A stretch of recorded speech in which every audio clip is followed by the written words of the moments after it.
ये कहानी है कि कभी किसी की बुराई मत करो, कभी किसी की आलोचना मत करो, क्योंकि अगर आप उसके बारे में आलोचना करोगे, उसके बारे में बुराई करोगे तो 100% मैं श्योर हूँ कि अगला वाला बंदा भी आपके बारे में आपसे कई गुना आपके बारे में बहुत ही बुरा बोल कर जाएगा। तो मैं इस वीडियो के माध्यम से केवल और केवल एक ही चीज़ आपको समझाना चाहता हूँ या समझाने की कोशिश कर रहा हूँ कि आप कभी किसी के बारे में बुराई मत करें, क्योंकि इससे नुकसान केवल और केवल आपका ही होगा।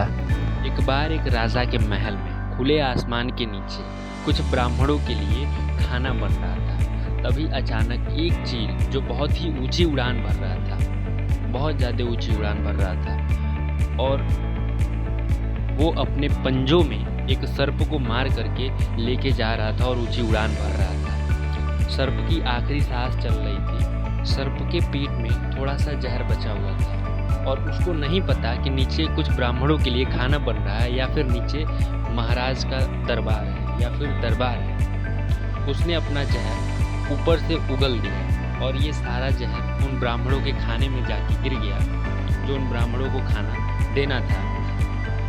ये बात ना तो उन ब्राह्मणों को पता, ना ही महाराज को पता और ना ही उस रसोइये को पता जो ब्राह्मणों के लिए खाना बना रहा था। धीरे धीरे खाना बनना चालू हो जाता है, खाना बनकर तैयार हो जाता है। खाना अब परोसना शुरू हो जाता है। ब्राह्मण खाना चालू कर देते हैं। खाना जैसे ही खाना चालू करते हैं वो धीरे धीरे करके एक एक लोग स्वर्ग सिधार जाते हैं। इस बात से राजा बहुत ही परेशान हो जाते हैं और हैरान हो जाते हैं कि ऐसा कैसे हो गया, ये क्या चीज़ हो गया, अब लोग मेरे को क्या कहेंगे। और महाराज के दरबार में खाना खिलाते समय ये सारी घटनाएं हुई। ये तो बहुत ही बुरी खबर है। ये सारी घटनाएं सुन के रसोइया वाला बहुत परेशान हो गया। सारा उसके दिमाग में भी ये चलने लगा, इन सारी घटनाओं का जिम्मेदार मुझे ही माना जाएगा, क्योंकि खाना तो मैं ही बना रहा था, सारी चीज़ें मैंने चेक करके बनाया था। लेकिन ऐसा कुछ हुआ नहीं। अब रसोइया वाला इधर बहुत ही टेंशन में हो जाता है, बहुत ही परेशान हो जाता है कि मैंने ब्राह्मणों को मार डाला। ये सारी घटनाएं ऊपर से बैठकर यमराज देख रहे होते हैं और वो सोच में पड़ जाते हैं कि मैं इन सारी चीज़ों का, इन सारे मृत्यु का किसको दंड दूँ, क्योंकि इसका जिम्मेदार ना तो वो चील है, ना ही वो सर्प है और ना ही महाराज है और ना ही वो रसोइया वाला है। ये सारी चीज़ें देखकर यमराज खुद चिंतित हो जाते हैं कि मैं ये सारी चीज़ों का दोष किसको दूँ या फिर किसको मानूँ इन सारी घटनाओं का दोष। तभी अचानक से एक बूढ़ा व्यक्ति उस महल की तरफ जा रहा होता है। उस महल का उसको पता नहीं होता है। वह एक व्यक्ति से पूछता है कि भाई मेरे को महाराज के दरबार में जाना है।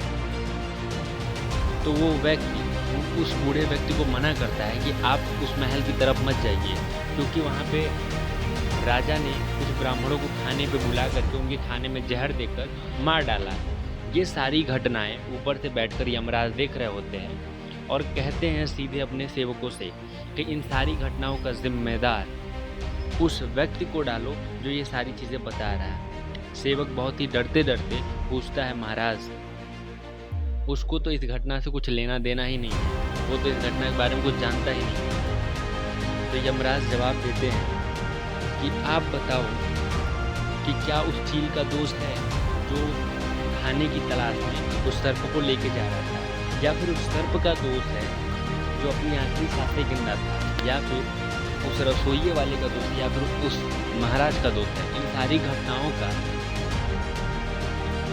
पता ही नहीं चला, या फिर ये सारी घटनाओं का करते समय किसी को आनंद मिला नहीं मिला, लेकिन उस व्यक्ति को आनंद जरूर मिला जो ये सारी बातें बता रहा है उस व्यक्ति।